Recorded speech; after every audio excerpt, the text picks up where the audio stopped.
probably the basics I know of other countries training. I mean, I think Singaporean diplomats get more training than American diplomats do before they go out. The difference is the American Foreign Service is the biggest in the world. They need people to go out pretty quickly after they come into the Foreign Service. There are 275 American embassies and consulates and other diplomatic missions around the world, so they need to be staffed. And clearly the Singaporean Foreign Service is much smaller, so the Singapore can afford to take in a new diplomat or a class of new diplomats and then spend several months, or even in some countries it's up to 2 years, just training them. And the Americans don't do that. The Americans give you an orientation for 5 weeks, and then they can give you a foreign language. Of course, if the position you're going to requires language, which in most cases it does, and then they might teach you your particular field in which your first job will be, whether it's economic or consular. Then you go through a course, but these courses again usually a couple of weeks, maybe about a month long. But they are standalone courses. It's not a part of any longer several month or a year or two of training how to be a diplomat, because teaching a foreign language is not exactly teaching you how to be a diplomat.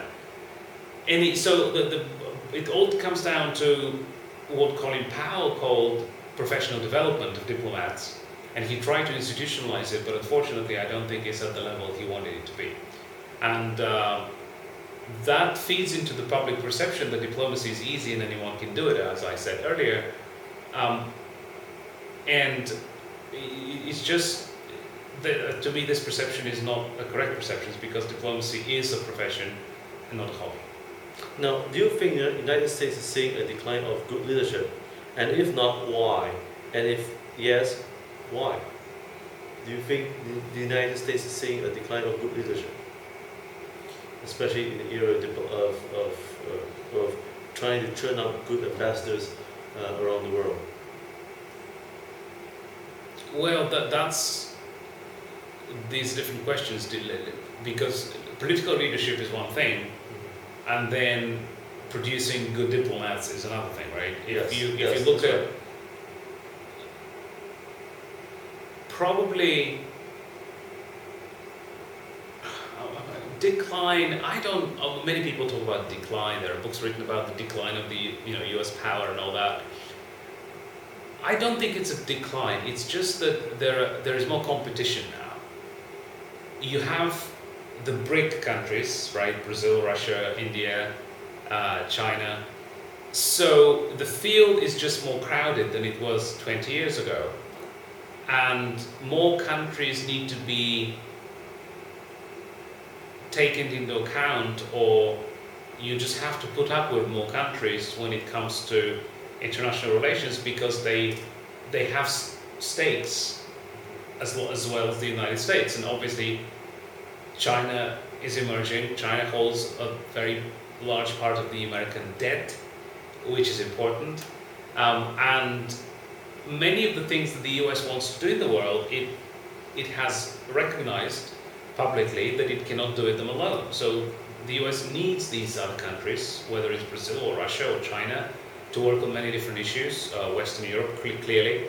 So, we all know we live in a multipolar world, not a unipolar world. Even though the US might still be the superpower just because of the military power and the economic power, it still is the largest economy in the world. I'm not sure it's a decline. In my mind, it's just... Now, if you look at this, though, if you look at it as a zero-sum game, in other words, if you look at the rise of China or Brazil or India as, if someone else is rising, then the US has to decline to achieve a balance, then I guess you could make the argument for a decline. But I don't see the US retreating. The American Foreign Service is bigger now than it's ever been in the world. The budget for American international programs is bigger than it's ever been in history. Whether the US is producing better diplomats than it was before, that's a very difficult question, because overall given the numbers, as I said, the largest foreign service the US has ever had, what I can say at least is the US is probably not producing better diplomats than it was before. So I'm not sure it's their worst, but I'm not sure that they're better than they were before. And this is a direct result of the fact that American diplomats have been asked to do more and more things since 9/11, since the Iraq War, things that are not traditional diplomacy, things that they didn't expect to do and they aren't trained to do. And so this is part of this mission of, or the second part of the mission of transforming the world, right? Making the world more secure and prosperous, so the US can be more secure and prosperous, which is part of what Condoleezza Rice used to call transformational diplomacy. And it's about, at least what they say, it's not about imposing democracy, it's not about transforming other countries in the US image, which some people think it is, but it's about good governance, or bringing about good governance to more countries in the world, so they can have governments that are responsible and accountable to their people and respect their rights, provide basic services, and provide also economic opportunity. So this is a very different task. It's a very different set of skills one needs to bring good governance to other countries versus to manage relations on a daily basis or to do traditional diplomacy. And it's not that the US Foreign Service didn't do that, the governance part in the past. It did, but it was mostly part of development. And the USAID, which is the United States Agency for International Development, they mainly dealt with that. But now the development is part of diplomacy, and so you cannot, Hillary Clinton doesn't want to view it separately because she wants to have development and foreign aid be in service of the foreign policy goals of the United States. And currently, the main foreign policy goal of the United States is exactly bringing good governance to more of the world. Now, coming to the last part, is why did you choose to write about U.S. Foreign Service, behind the scenes of American diplomacy? And is there a real need for the public to acknowledge? And what are your observations and lessons learned in writing this book and your experience with the foreign states? Well, for me, the interest grew naturally because I covered the State Department for a decade, and I traveled with the Secretary of State, and I met many of these people at American embassies and consulates around the world. But also as a taxpayer, I wanted to know what my money is being used for overseas. And I think more Americans should care about this because it is their taxpayers' money. And the other reason is American diplomacy, whether one likes it or not, truly touches people's lives in every country in the world. Millions and millions of people are affected by American diplomacy every day, whether they know it or not. People in other countries and people in the United States. And I wanted to give more transparency to what American diplomacy is doing. I wanted to make sense of it because there's so many, it's just a huge variety of duties in the Foreign Service. And you're expected to be able to do everything. Whether it's to teach effective governance to a foreign country, whether it's to issue passports and visas, to visit American citizens who might be imprisoned, whether it's to hold a cultural event, or to write a cable analyzing the economic situation in a foreign country, or it's finding a building for a new American embassy in some country. All of this, obviously very, very diverse duties, and I'm not mentioning most of them, it's a very, very partial list. So one has to be very adaptive and be able to literally learn about a new field within days and then work in that field. So I wanted to make sense of all that and see how does that relate to the American national interest. Why do we need, for example, one of the things the White House expects the Foreign Service to do is to lift people out of poverty in countries around the world. Why do we need to lift people out of poverty?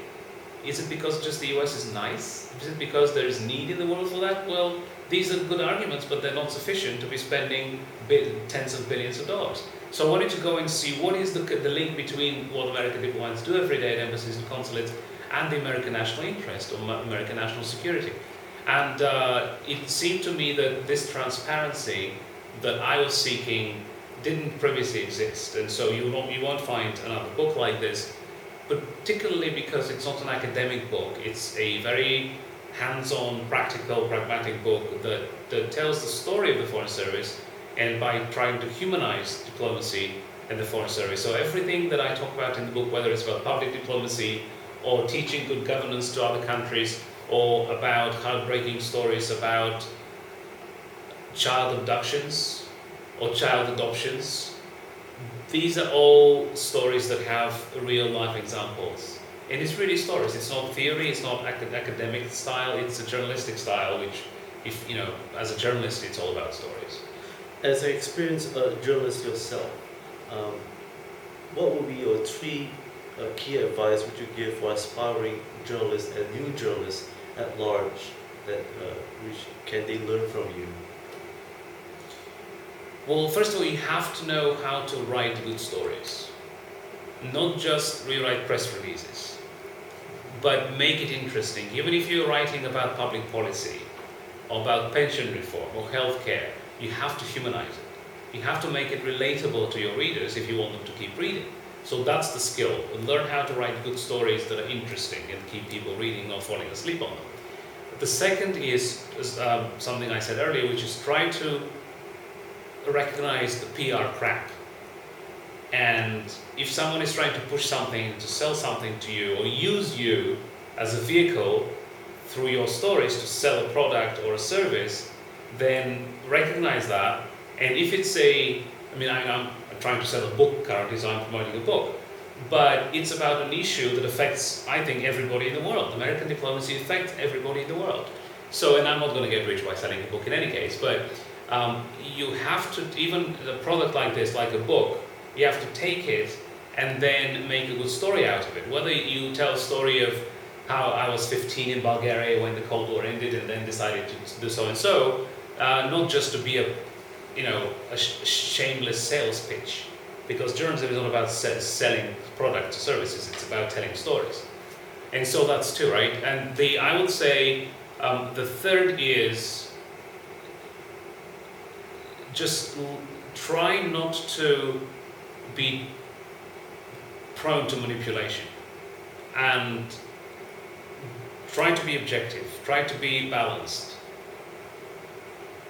If you are a good journalist, if you have it in you, that won't be too difficult for you. It has not been difficult for me to try to be objective. I mean, some people might say that I go around and preach things that the American government would want people to know or to hear, but I've never worked for the American government. I don't speak for them. I'm trying to just make sense of American diplomacy. I'm sure there are many things in the book with which the American government won't agree. I'm sure there are things in the book that the American government would have preferred not to be printed, but nobody tried to influence me. Clearly, because I've interviewed several hundred American diplomats, the American government knew I was doing this book, but they didn't try to influence me, they didn't try to prevent me from writing about certain things, and they didn't ask to read a draft of the book, they haven't banned me from using certain quotes or from telling certain stories.